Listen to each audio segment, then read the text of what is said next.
question. All right, go ahead and give me your first and last name, spell it out, and a good title for yourself, please. Yeah, Bruce Vernon, V-E-R-N-O-N, storm chaser. Wonderful. Go ahead and tell me what you experienced last night when you were storm chasing. Yeah, so yesterday we were forecasting storms to develop west of Maryville, in the northwest Missouri area.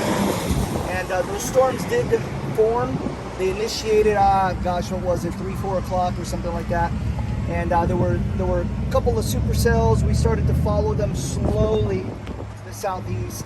But just due to the road systems and the lack thereof, and a lot of the rocky roads, we couldn't really speed because you're not allowed to speed. But we tried to stay with the storms. They started to go severe west of Maryville. When they crossed through Trenton, they started going tornado warned. And it looks like here, from the looks of it, at the United Methodist Church, the beginnings of the touchdown started here, and it made a lot more damage down southeast here of Linus. So we followed this storm all the way till about east of Chillicothe, Missouri. I'm not sure if I'm pronouncing that right. Chillicothe, thank you. But we were out of harm's way. We just tried to keep up with it. It was just obscured in rain. It was hard to see. So only the storm chasers we know that were within the core got a good view. There's a few of those guys. But we try to play it safe.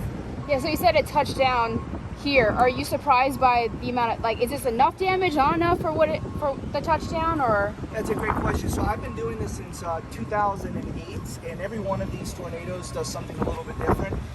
Just based on the timeline, it looks like the tornado, the very beginning of the touchdown started right around here, because as you can see, you had one little touchdown. We saw one video from another storm chaser online showing some of the debris, but it looks like it also lifted once it crossed Trenton. Didn't leave that much of a path. We just did a survey, and then when it touched down a second time near Linus, it produced a lot more damage. But I mean, like I was telling you earlier, it's amazing, but things don't amaze me anymore. So would you describe this as a big storm? Was it something fun to chase, or? Well, I don't like to use the word fun. I would say in 2008, chasing was fun. It was for the thrill of it, but it's turned into education. And anybody who comes around us for a storm chase goes from, the thrill of the hunt to just the amazement and the education. You can actually save lives if you know what these clouds look like and what they're going to do. Yeah, so definitely go ahead and talk more about that, educating people.